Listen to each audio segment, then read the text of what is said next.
Digital Sangli न्यूजच्या बातमीचा effect. मालगावातील मनोरुग्ण महिलेला अखेर उपचारासाठी दाखल. बातमीची दखल घेत SV मातोश्री मनोरुग्ण केअर सेंटरचा पुढाकार. विद्यार्थी व ग्रामस्थांना मिळाला दिलासा. मालगावात मानसिक आरोग्याच्या समस्येने त्रस्त मनोरुग्ण महिलेच्या वर्तनामुळे शाळकरी विद्यार्थी व ग्रामस्थांमध्ये निर्माण झालेल्या चिंतेची अखेर दखल घेण्यात आली आहे. डिजिटल सांगली न्यूजने 2 दिवसांपूर्वी याबाबत बातमी प्रसारित केली होती. या बातमीची दखल घेत SV मातोश्री मनोरुग्ण केअर सेंटरने पुढाकार घेत संबंधित महिलेला उपचारासाठी दाखल केले आहे. डिजिटल सांगली न्यूजचे प्रतिनिधी निशान भंडारे यांनी परिस्थितीची पाहणी करून नागरिकांशी संवाद साधला होता. त्यानंतर SV मातोश्री मनोरुग्ण केअर सेंटरचे संस्थापक श्रीकांत लोखंडे व प्रतिनिधींनी मालगावात जाऊन नातेवाईक व ग्रामस्थांकडून माहिती घेतली आणि नातेवाईकांच्या सहकार्याने महिलेला उपचारासाठी दाखल केले. बातमीची दखल घेऊन तातडीने उपचाराची दिशा मिळाल्याने ग्रामस्थांकडून समाधान व्यक्त होत असून डिजिटल सांगली न्यूजच्या सामाजिक दायित्वाचे कौतुक होत आहे. काल दिनांक 7/8/2026 रोजी डिजिटल सांगली या न्यूज चॅनलला एक बातमी प्रसिद्ध झाली होती. मालगावमध्ये एक मनोरुग्ण महिला जी शाळेच्या विद्यार्थ्यांना दगड मारण्याचा प्रयत्न करणं, त्रास देणं, ती जे न्यूज बघून मी आज इथं आलेलो आहे मालगावला. त्याचे नातेवाईक आहेत त्या महिलेचे, ते काय त्यांचं नातं किंवा काय त्रास आहे ते आपल्याला सांगतील. तुमचं नाव सांगा. फारुख युसुफ मुजावर. बरं, तुमचं काय नातं त्या महिलेशी? बन आहे. बरं, काय किती वर्षापासून अडचण आहे म्हणजे अशी? असं दमवाल्यामध्ये एक 7-8 वर्षापासून जरा दमवाल्या. बरं, त्याच्या आधी आम्ही घाडगेच्यात दाखवलं होतो. वडील महिन्याला औषध देत होते, खात होते, जरा घर धरून राहत होते. त्याच्यानंतर वडील वारल्यावर जास्तच करायला लागले. बरं, मग त्याच्यानंतर आम्ही 3 वेळा रत्नागिरीला जाऊन आलो. तिथे इंजेक्शन दिलं, थोडा दिवस गोळ्या खाल्ली. मग इथलं आमचं चुलत्याला संघ घेऊन गेलतो. हां, त्यांनी महिन्याला गोळ्या पाठवत होती. त्यानंतर 1 वर्ष 2 वर्ष जरा चांगली राहिली. मग त्याच्यानंतर परवा आणि 2-2.5 महिन्यात पाठीमागं जाऊन आलो रमजानला. मग तिथनं जाऊन आल्यावर इंजेक्शन केली तिथं. हे गोळ्या तेवढं चालू करा म्हणली. मग गोळ्या खात नाही. आम्ही दिलं तर गोळ्या खात नाही. स्वयंपाक आम्ही करून दिलं तर खात नाही. आमच्या हातातनं पाणी देखील घेत नाही. मग मला बी आमच्या बोकीतली बी सांगतात त्याचं लक्ष देत जा. आता जवळच यायला देत नाही. काय लक्ष द्यायचं त्याला सांगायची. मी वडील असल्यापासूनच व्हायला आहे. आणि धाकटा भाऊ ते आई वडील त्यांनी माळावर राहत होती. मी गावातल्या घरात राहतोय. माझ्या मालकीला जवळ येईल देत नाही, मला बी देत नाही. ठीक आहे. हे सगळं कसं आहे, प्रत्येक जण आम्हालाही सांगतच असतात. कसं आहे, लक्षात ठेवा, मनोरुग्ण म्हणजे एक लहान बाळ असते. लक्षात ठेवा, आता हे लहान आहेत ना, यांना उचलून घेतलं, यांना जी दिशा देणार तीच कळणार आहे. हे मेडिसिन खात नाही हे आम्हाला सांगून शेवटी हे तुमचे नातेवाईक आहेत, बरोबर. जबाबदारी ही तुमची आहे त्यांची.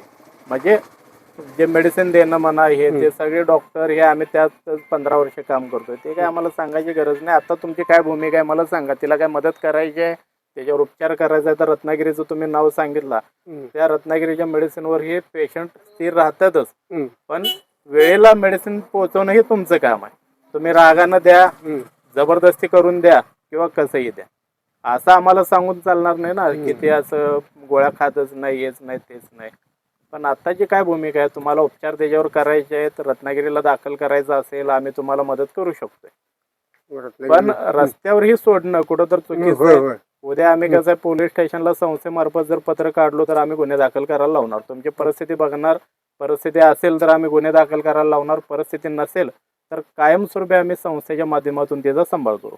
कोण आहेत लोक तुमच्या घरामध्ये, फॅमिलीमध्ये? कोण नाही, मी आणि आमची मालकीण आहेत. 2 बहिणी दिलेल्या घरी आहेत तिथे. त्यासनी पैसे बोलून घेतो. बोलून घ्या. तर जे सांगितलेलं आहे, जे काय मेडिसिन खात नाही, हे काय सगळ्याच आपण ऐकतोय. पण आता त्या व्यक्तीला संरक्षण म्हणजे सुरक्षित ठिकाणी नेणंही गरजेचं आहे. त्यामुळं ह्या न्यूजच्या माध्यमातून मी सांगतो की बाबा आज आपण इथं आलेलो आहे. न्यूजनं हे चांगलं काम केलं की एक आमच्या नजरेमध्ये असे ह्या मालगाव एरियामध्ये भटकणारे व्यक्ती आमच्या नजरेत आणून दिलेले आहे. 100% SV सामाजिक संस्था तिला संरक्षणामध्ये घेईल. धन्यवाद. आज या ठिकाणी मालगाव येथे नूरुल इस्लाम सामाजिक संस्थेच्या माध्यमातून काही शाळेच्या शिक्षकांची, गावकऱ्यांची तक्रार होती की मालगावमध्ये एक मनोरुग्ण महिला गावामध्ये जरा धुमाकूळ घालून लोकांना, मुलांना त्रास देत आहे. त्यामुळे त्या विषयाची आम्ही दखल घेऊन प्रत्येक शाळेच्या शिक्षकांची आणि शाळेच्या मुख्याध्यापक त्यांनी असतील त्यांनी आमच्याकडे तक्रार दिली. त्यामुळे तक्रारीचं आम्ही हे करून ग्रामपंचायतीला निवेदन दिलं, पोलीस स्टेशनला निवेदन दिलं.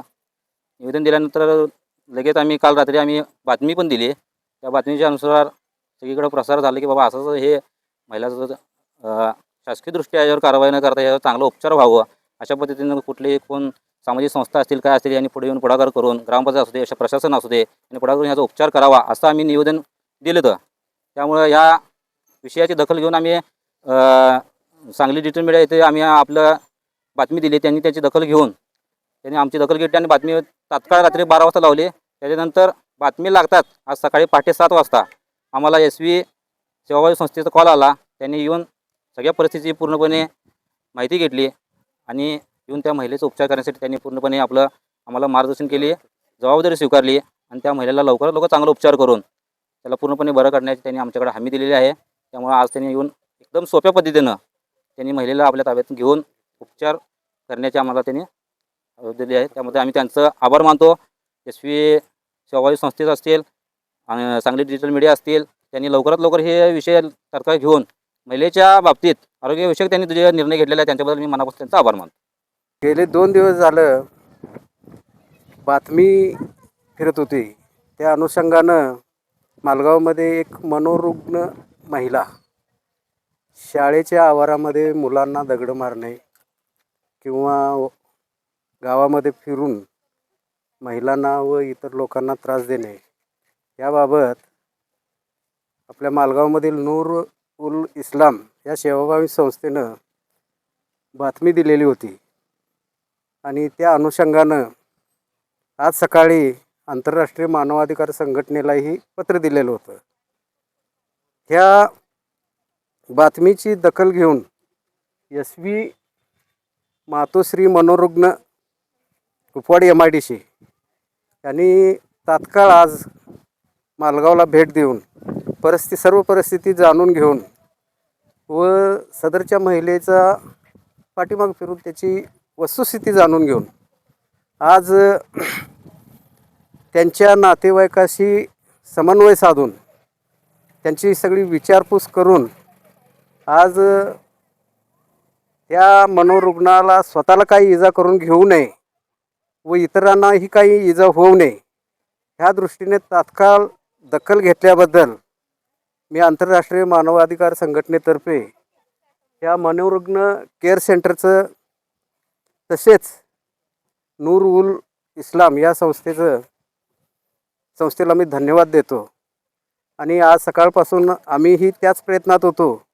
आंतरराष्ट्रीय मानवाधिकार संघटना ही आमच्याकडे तक्रार आल्यानंतर त्या तक्रारीची दखल घेऊन या मनोरुग्णाला किंवा इतरांना त्रास होऊ नये अशा SV मातोश्री मनोरुग्ण सेंटरकडेच सोपवण्याचं आज चर्चेमध्ये ठरल्याप्रमाणे आज त्यांनी आले आणि त्यांनी ताब्यात घेतलेलं आहे मनोरुग्णाला आणि त्यांच्या नातेवाईकांनाही गाडीमध्ये घेतलेलं आहे.